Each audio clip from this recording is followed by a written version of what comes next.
அனைத்து நோய்களுக்கும் ஒரே மருந்து. அப்துல் மலிக் இப்னு உமைர் ரலியல்லாஹு அன்ஹு அவங்க அறிவிக்கிறாங்க, சூரத்துல் ஃபாத்திஹாவில் நோய்கள் அனைத்திற்கும் மருந்துண்டு என ரசூலுல்லாஹி ஸல்லல்லாஹு அலைஹி வஸல்லம் அவர்கள் அருளினார்கள். நூர்கள் தராமி பைஹரி. சூரத்துல் ஃபாத்திஹாவின் சிறப்புகள் பற்றி பல ஹதீஸ்களில் அறிவிக்கப்பட்டுள்ளது. ஒரு ஹதீஸில் சஹாபி ஒருவர் தொழுது கொண்டிருந்தாங்க. நபி ஸல்லல்லாஹு அலைஹி வஸல்லம் அவங்கள கூப்பிட்டாங்க. அவங்க தொழுதுகிட்டு இருந்ததுனால நபி அவர்களோட அழைப்புக்கு அவங்க பதில் சொல்லலை. அவங்க தொழுது முடித்த பின் நபி ஸல்லல்லாஹு அலைஹி வஸல்லம் அவங்களின் சமூகத்திற்கு நீர் ஏன் நான் கூப்பிட்டதற்கு பதில் சொல்லவில்லை என்று நபி அவங்க கேட்டாங்க. தொழுது கொண்டிருந்ததாக அதுக்கு காரணம் சொல்கிறாங்க அவங்க. அப்பொழுது நபி ஸல்லல்லாஹு அலைஹி வஸல்லம் அவங்க அல்லாஹ் தஆலா குர்ஆனில் யா அய்யுஹல்லதீன ஆமனுஸ்தஜீபு லில்லாஹி வலி ரசூலி இதா தஆக்கும், ஈமான் கொண்டவர்களே, அல்லாஹுக்கும் அவன் தூதருக்கும் உங்களை அழைத்தால் அவர்களுக்கு நீங்கள் பதில் சொல்லுங்கள் என்று கூறியிருப்பதை நீர் அறியவில்லையா அப்படின்னு சொல்லி கேட்குறாங்க.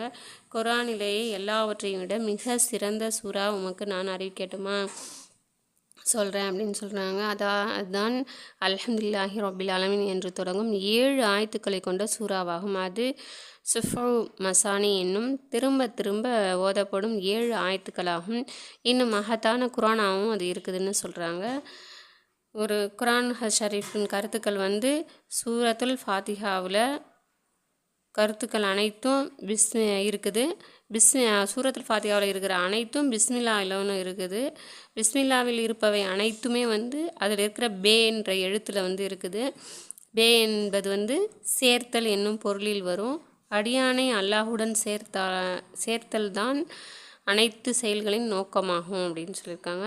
இன்னும் சிலர் பேயில் உள்ள கருத்துக்கள் அனைத்தும் அதன் புள்ளியில், அதாவது நுக்தாவில் இருக்கிறது என்றும் சொல்லியிருக்காங்க. நுக்தா என்பது பகுக்கப்பட முடியாத ஒரு புள்ளிக்கு சொல்லப்படுவது. அது வஹ்தானியாத் என்னும் ஏகத்துவத்தை உணர்த்தக்கூடியதாகவும் இருக்குது. இன்னும் வேறு சிலர் ஹதீஸில் ஈயாக்க நஅபுது வ ஈயாக்க நஸ்தஈன் என்பதின் கருத்து தீன் துன்யாவுடைய நோக்கங்கள் அனைத்தும் வந்துவிட்டன என்று கூறியுள்ளார்கள். எனவே இந்த என் உயிர் எவன் வசம் இருக்கிறதோ அவன் மீது ஆணையாக சூரத்துல் ஃபாத்திஹாவை போல் தௌராத்திலோ இன்ஜீலிலோ ஜபூரிலோ இன்னும் குர்ஆனுடைய இதர பகுதிகள் இறங்கியது கிடையாது என நபி ஸல்லல்லாஹு அலைஹி வஸல்லம் அவங்களும் சொல்லியிருக்காங்க. எனவே நாம் எல்லா நோய்களுக்கும் அல்ஹம்து சூராவை ஓதி பலன் பெறுவதற்கு, ஷிஃபாவாய் பெறுவதற்கு எல்லாம் அல்லாஹ் தஆலா நம்ம எல்லாருக்கும் தௌஃபீக் செய்வானாக. ஆமீன்.